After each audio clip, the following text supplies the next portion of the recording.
নমস্কার, আপনারা দেখছেন সান্ধন টিভি। আমি রয়েছি আপনাদের সাথে মীনাক্ষী। চোখ রাখছি এই মুহূর্তে প্রাইম নিউজে। বন্য হাতি মতিকে রেডিও কলার পরানোর জন্য অভিযানে নামল বন দপ্তর। তেলিয়ামুড়া মহকুমার বিভিন্ন এলাকায় বন্য হাতির তাণ্ডব বন্ধ করতে এলাকাবাসীদের পক্ষ থেকে দীর্ঘদিন ধরে দাবি জানিয়ে আসছে এলাকাবাসীরা। বিগত দিনে তেলিয়ামুড়া মহকুমার উত্তর মহারানী, কপালী বস্তি সহ বিভিন্ন এলাকায় বন্য হাতির আক্রমণে প্রাণ হারিয়েছে বেশ কয়েকজন। নষ্ট হয়েছে মানুষের বাড়িঘর সহ কৃষি জমির ফসল। অবশেষে রবিবার হাতির আক্রমণ থেকে মানুষকে রক্ষা করতে উদ্যোগ গ্রহণ করে বন দপ্তর। বন্য হাতির দলের মধ্যে বেশি আক্রমণাত্মক মতি নামে একটি হাতি রয়েছে। এই আক্রমণাত্মক মতিকে রেডিও কলার পরানোর জন্য অভিযানে নেমেছে বন দপ্তরের বিশাল টিম। 18মুড়া জঙ্গল থেকে শুরু করে জিএম কলোনি, উত্তর মহারানীপুর সহ বিস্তীর্ণ এলাকায় বন দপ্তরের টিম চষে বেড়াচ্ছে মতিকে রেডিও কলার পরানোর জন্য। রবিবার ভোর থেকে শুরু হয়েছে এই অভিযান। মতিকে রেডিও কলার না পরানো পর্যন্ত এই অভিযান চলবে বলে জানান বন দপ্তরের আধিকারিকরা। অভিযানের নেতৃত্বে রয়েছেন পদ্মশ্রী পুরস্কারপ্রাপ্ত ডাক্তার কৌশল কানওয়ার শর্মা, পদ্মশ্রী পুরস্কারপ্রাপ্ত ভেটেরিনারি কলেজ আসামের ডিন ডাক্তার RK शामिल। खोआई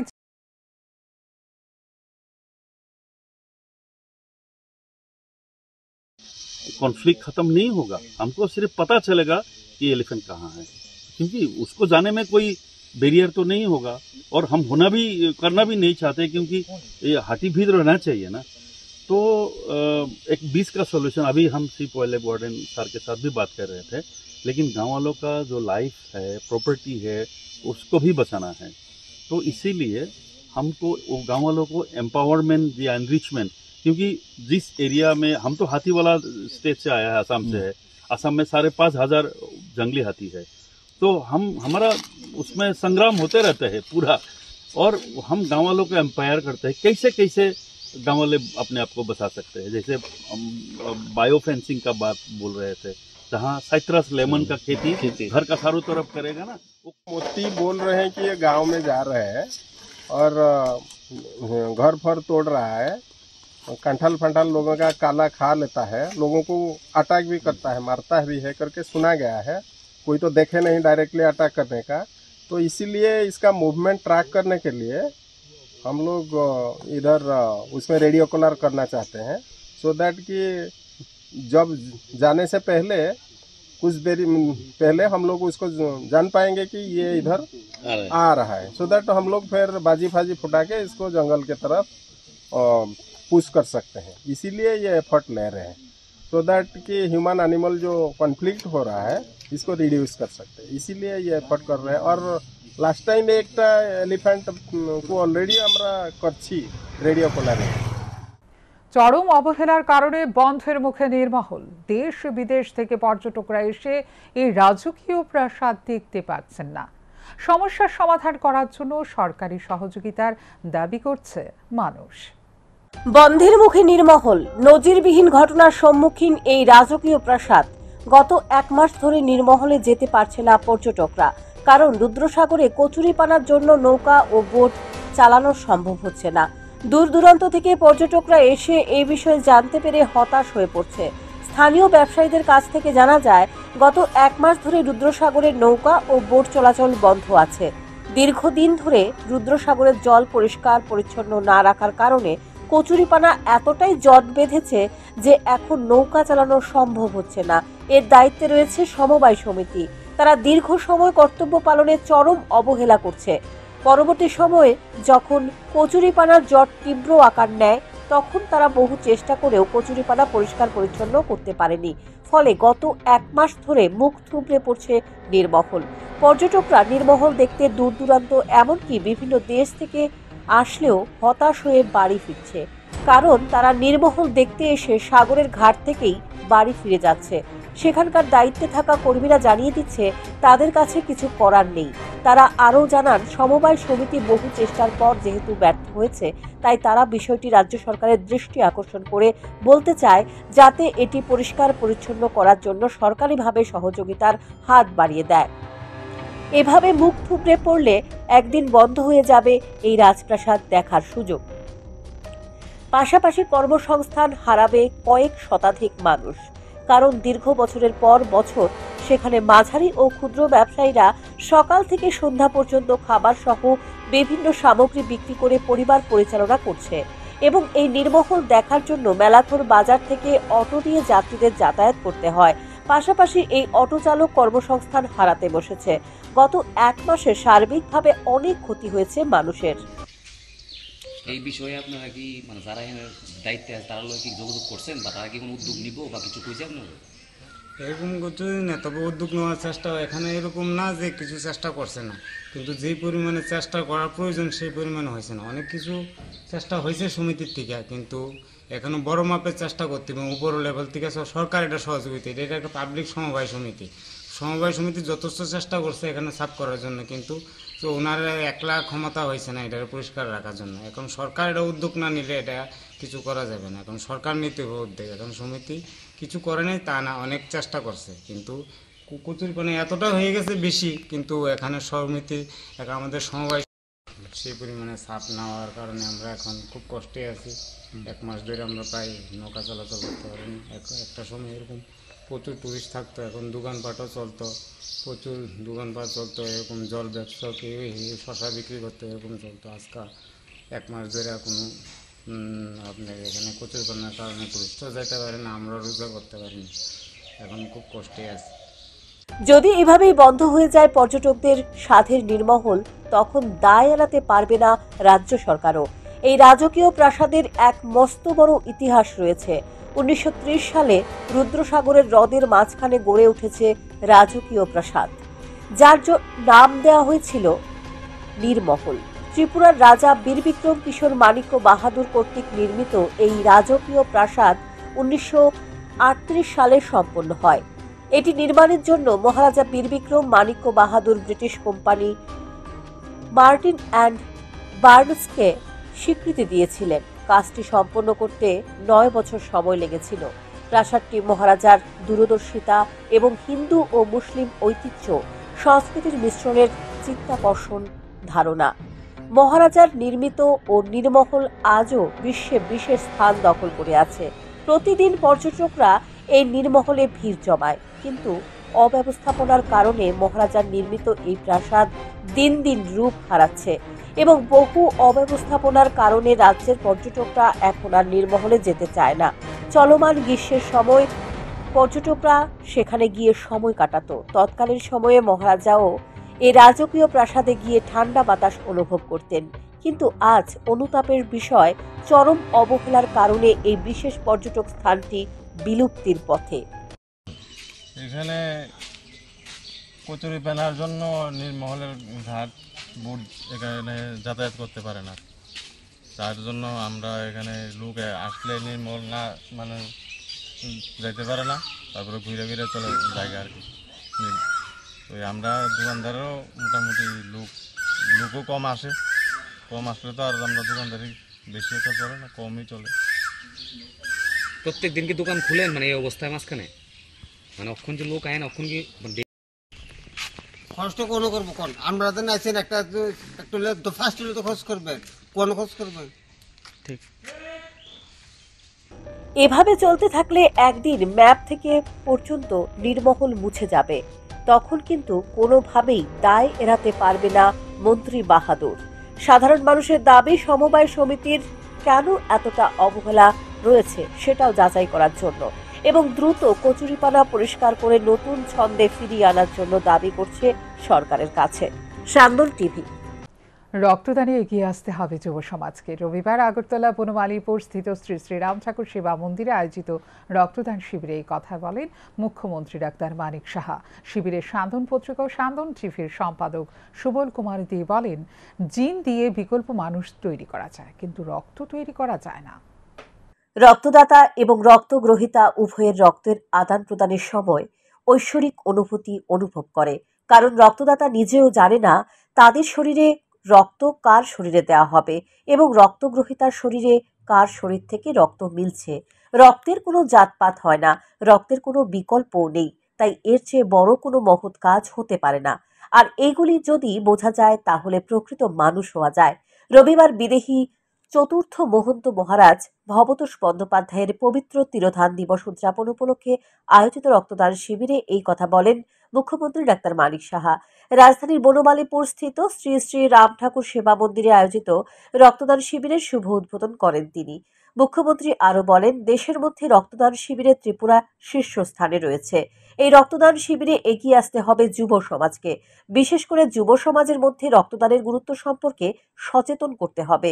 রক্তের সমতা বজায় রাখার জন্য ধারাবাহিক রক্তদানের প্রয়োজন রয়েছে বলে জানান মুখ্যমন্ত্রী।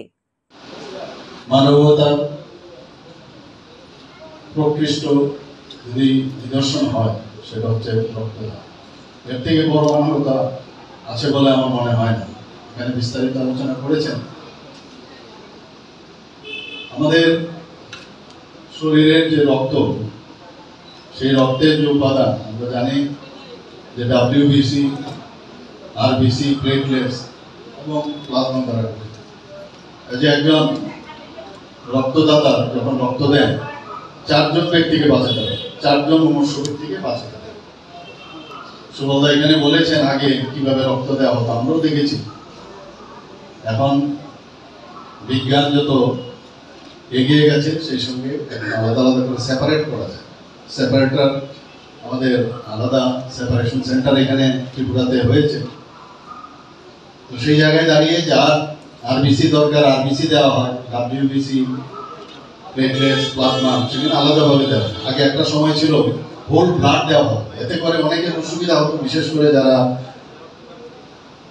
পিডিয়াট্রিক পেশেন্ট, বাচ্চারা যারা আছে তাদের মধ্যে একটা ওভারলোডের একটা বিষয় দাঁড়াতো, এতে করে অনেকের প্রাণহানি হয়েছে। এখন সেই সুবিধা আমাদের ত্রিপুরাতে আছে। আমাদের যে ব্লাড ব্যাংকগুলো আছে সেই ব্লাড ব্যাংকে যদি আমরা পপুলেশনের নিরিখে 1% ব্লাড আমাদের মজুত রাখতে হবে। এবং ত্রিপুরা যদি আমরা ধরি যে 40 লক্ষ লোক, 1% হলে 40,000 ইউনিট আমাদের ব্লাড এখানে রাখতে হবে। এভারেজ মানে 300 ml করে একটা ইউনিট হয়।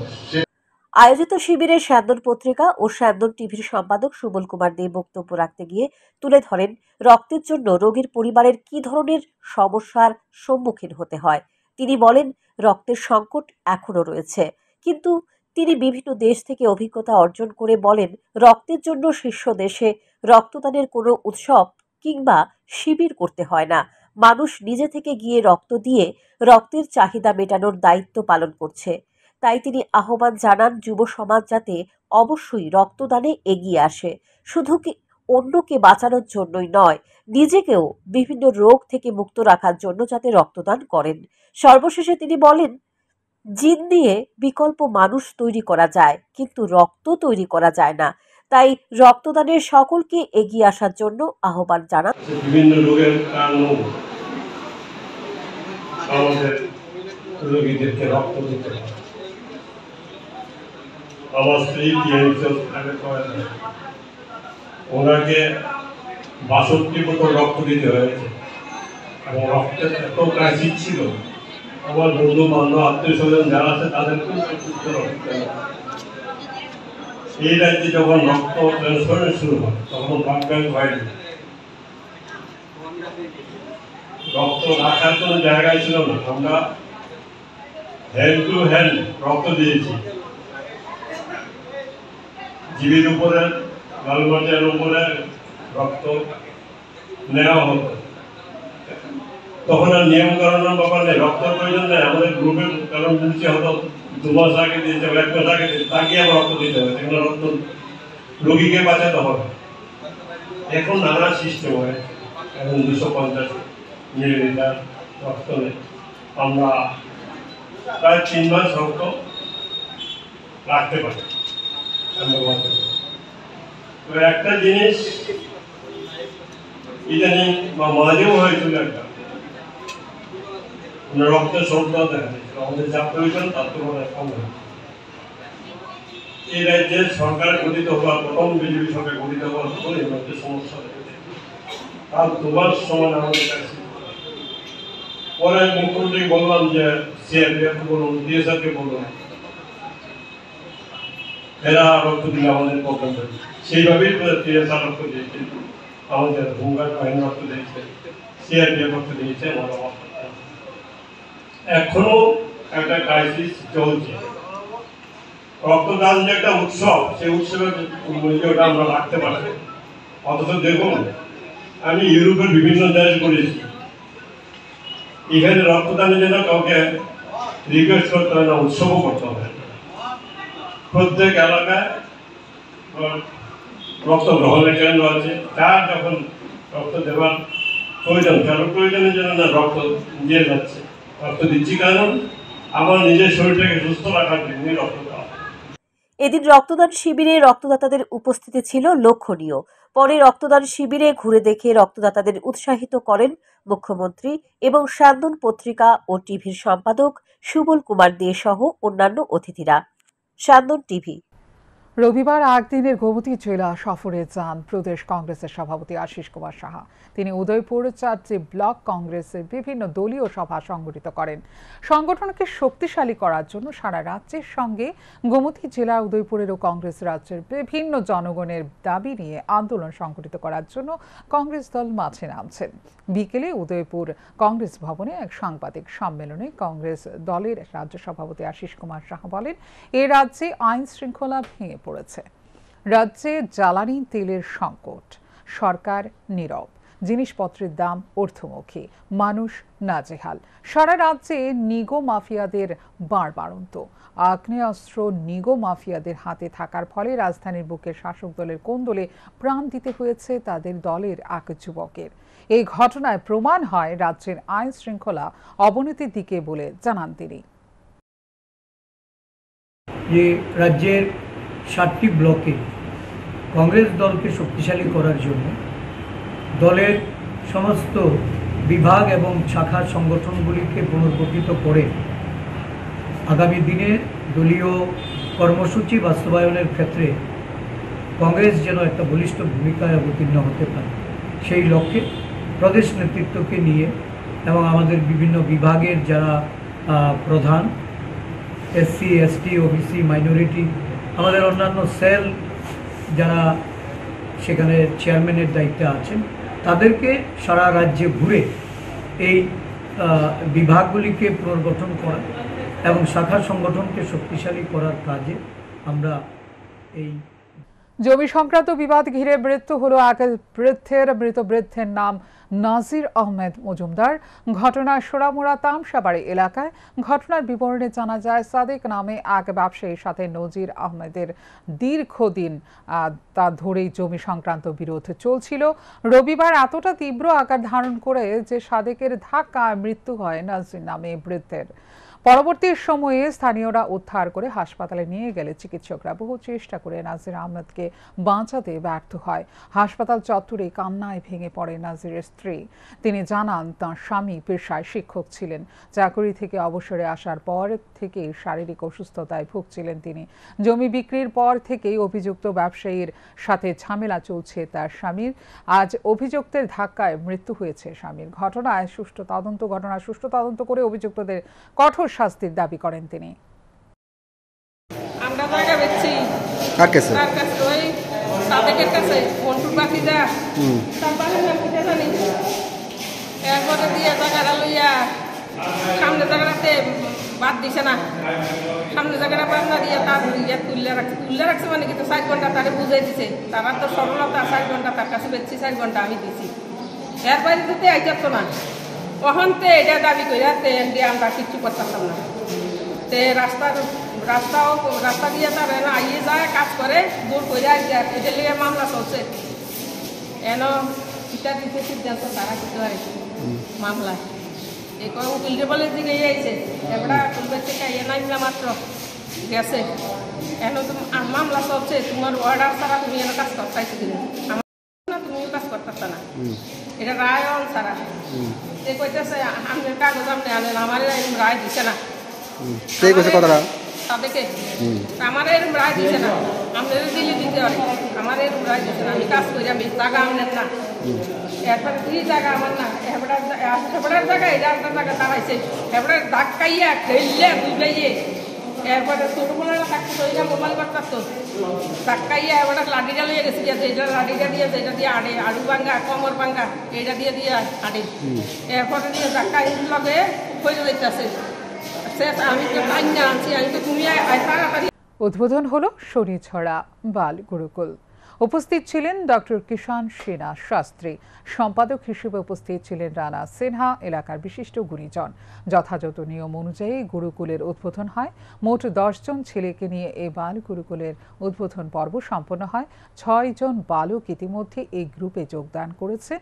আপাতত যে ব্যবস্থাপনা রয়েছে তাতে আরও 4 জন বালক এই বাল গুরুকুলে যোগদান করতে পারবে। ভারতবর্ষের একটি উচ্চবাহী পদ্ধতি হয়ে গুরুকুল পদ্ধতি হচ্ছে। স্বামী দয়ানন্দ সরস্বতী যে চিন্তাধারায় ভারতবর্ষকে আধ্যাত্মিক ও বৈদিক দিক দিয়ে এগোতে চেয়েছিলেন, গুরুকুল ব্যবস্থা তার একটা বিশেষ অঙ্গ। প্রভাব ফেলবে ওদের ভবিষ্যতে। আজকে যেটা দেখছি এটা বীজ রূপিত হয়েছে, সেই বীজ আস্তে আস্তে অঙ্কুরিত হয়ে বিরাট মহিরূপে পরিণত হবে। তো এখানে একতাবদ্ধ হয়ে এই আদর্শে, গুরুকুল আদর্শে অনুপ্রাণিত হয়ে যদি এটাকে আমরা সবাই সাহায্যের হাত বাড়িয়ে দিই, তাহলে এই জায়গাতে এবং ত্রিপুরাতে এই গুরুকুল দুটি তার অস্তিত্ব, একটা বিশেষ অস্তিত্ব নিয়ে এটা চলবে। এবং 12ই মে মাতৃ দিবস উপলক্ষে রাজধানী কল্যাণ সমিতি ক্লাবের পক্ষ থেকে মাতৃ সংবর্ধনের আয়োজন করা হয়। অনুষ্ঠানে উপস্থিত ছিলেন আগরতলা পুর নিগমের দক্ষিণাঞ্চলের চেয়ারম্যান অভিজিৎ মল্লিক, 40 নম্বর ওয়ার্ডের কাউন্সিলর শম্পা ভট্টাচার্য সহ এলাকার বিশিষ্টজনেরা। এদিন প্রায় 300 জন মহিলাকে উত্তরীয় পরিয়ে সংবর্ধনা দেওয়া হয়। এই যে অনুষ্ঠান, এই অনুষ্ঠানের পূর্বে বলতে হয় এই অনুষ্ঠান আমরা কিভাবে আমাদের মাথায় আমরা নিয়েছি এবং কার্যক্রম নিয়েছি।